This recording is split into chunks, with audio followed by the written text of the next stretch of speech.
Pasca libur Natal dan Tahun Baru, kasus varian Omikron terus bertambah.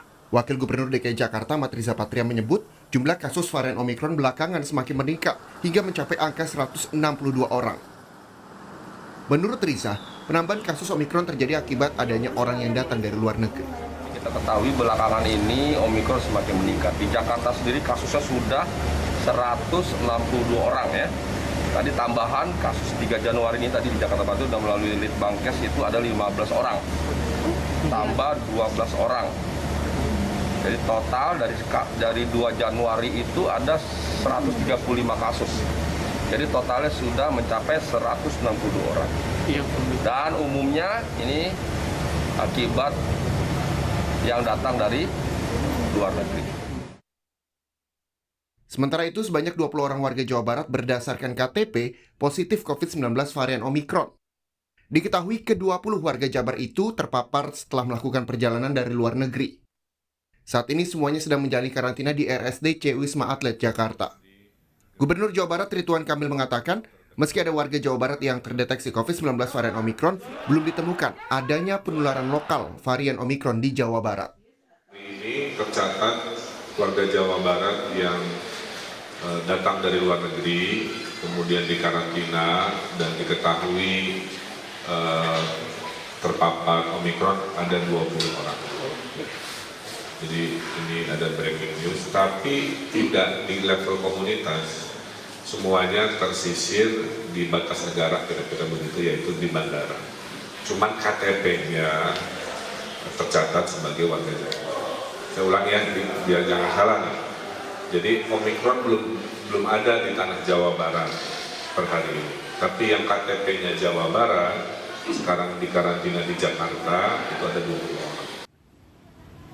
Bertambahnya kasus COVID-19 varian Omikron membuat Satgas COVID-19 terus memperingatkan Gubernur DKI Jakarta dan Gubernur Kepri untuk segera bertindak lantaran angka positif COVID-19 di kedua provinsi itu naik dalam 4 pekan terakhir. Juru bicara Satgas COVID-19, Wiku Adhisa Smito menyatakan perlu respons cepat mungkin dari Gubernur DKI Jakarta dan Gubernur Kepulauan Riau agar kenaikan positif COVID-19 tidak berlanjut. Lonjakan kasus hanya dapat dicegah dengan respons pengendalian kasus sedini mungkin. Kepada Gubernur Provinsi DKI Jakarta dan Kepulauan Riau untuk menindaklanjuti hal ini dengan segera dalam 2 minggu ke depan. Mohon pastikan Satgas Posko di fasilitas umum dan tingkat desa atau kelurahan telah dibentuk dan berfungsi seluruhnya. Kasus Omikron di Indonesia diumumkan pertama kali pada 16 Desember 2021 lalu. Hingga Selasa kemarin, Indonesia mencatatkan ada penambahan 92 kasus baru COVID-19 varian Omikron, sehingga total kasus COVID-19 dari penularan varian Omikron di Indonesia menjadi 254 kasus. Patuh terhadap protokol kesehatan penting demi memutus penyebaran COVID-19, terutama varian Omikron yang kini banyak ditemukan di Indonesia. Tim Liputan, Kompas TV. Informasi terkininya soal kasus COVID-19 varian Omikron di Indonesia, kita tanyakan jurnalis Kompas TV Eri Cesaria dari Rumah Sakit Darurat COVID-19 Wisma Atlet Kemayoran, Jakarta.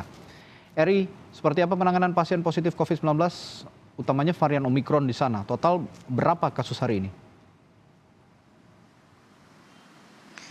Ya, selamat siang Radi dan juga saudara. Kalau kita melihat dari data yang disampaikan oleh pihak dari Humas Rumah Sakit Darurat COVID-19 Kemayoran Jakarta Pusat, sejauh ini ada sudah sebanyak 1.206 pasien yang melakukan rawat inap di Rumah Sakit Darurat COVID-19 Wisma Atlet Kemayoran.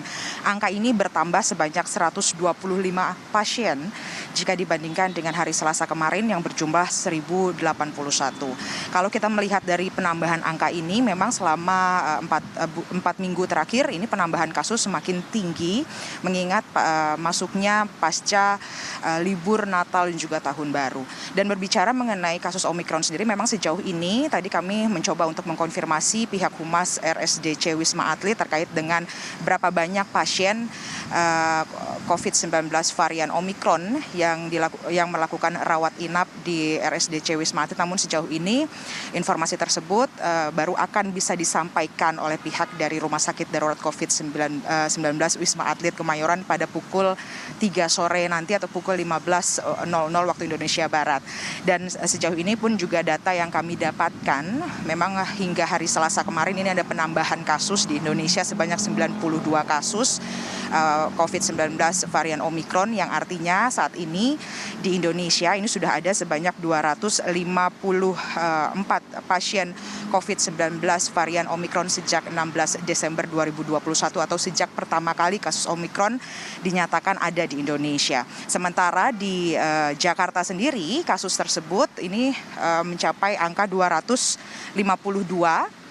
di mana 239 ini merupakan pelaku perjalanan internasional atau bisa disebut imported case. Lalu kemudian 13 kasusnya ini merupakan transmisi lokal. Dan di Jakarta sendiri ini ada 2 rumah sakit untuk pelayanan COVID-19 varian Omikron.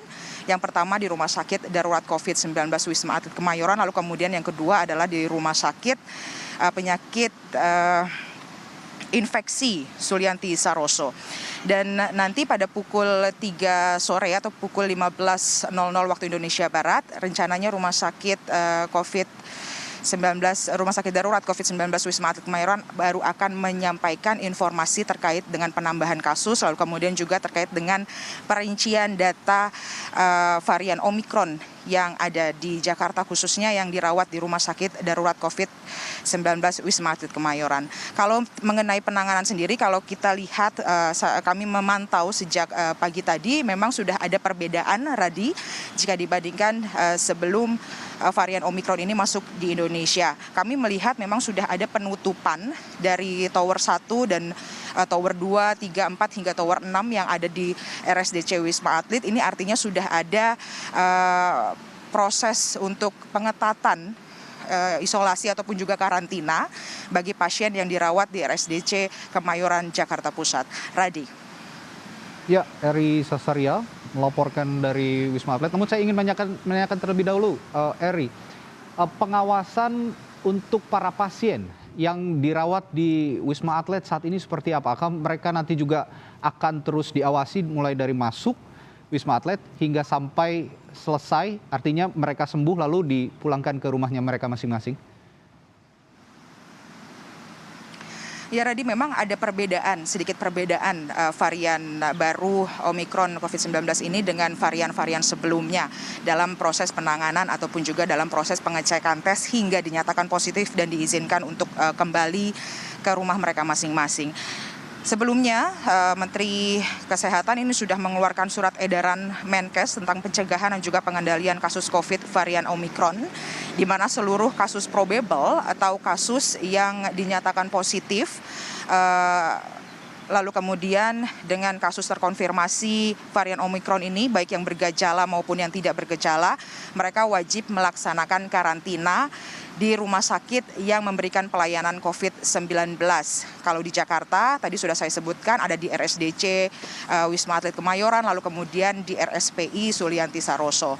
Nantinya mereka yang sudah dinyatakan positif Omikron ataupun positif varian baru COVID-19 Omikron ini, maka nantinya Satgas COVID-19 akan melakukan tracing terhadap orang-orang yang kontak erat terhadap pasien COVID-19 varian Omikron selama 1 kali 24 jam. Dan mereka pun yang masuk dalam daftar tracing ini juga wajib melaksanakan karantina di rumah sakit yang melakukan pelayanan COVID-19 selama 10 hari. Dan ada perbedaan proses pengecekan bagi mereka ataupun juga bagi pasien-pasien terkonfirmasi ataupun juga probable Omikron. Di antaranya adalah mereka nantinya akan dilakukan pengecekan tes PCR terlebih dahulu. Apabila mereka dinyatakan positif dalam tes PCR ini, baru akan dilakukan tes kembali ataupun juga hasil tes tersebut akan dilanjutkan dengan gene target failure, di mana nantinya secara paralel spesimen tersebut juga akan dikirim ke lab whole genome sequencing untuk dilakukan pengecekan. Apabila dinyatakan positif COVID-19 Omikron, maka mereka akan menjalankan isolasi di lokasi-lokasi karantina baik itu di RSDC Wisma Atlet maupun juga di RSPI Sulianti Saroso dan dilakukan pengawasan yang cukup ketat. Begitu, Radi. Baik, terima kasih. Jurnalis Kompas TV Eri Cesaria melaporkan langsung dari Rumah Sakit Darurat COVID-19 Wisma Atlet Kemayoran, Jakarta.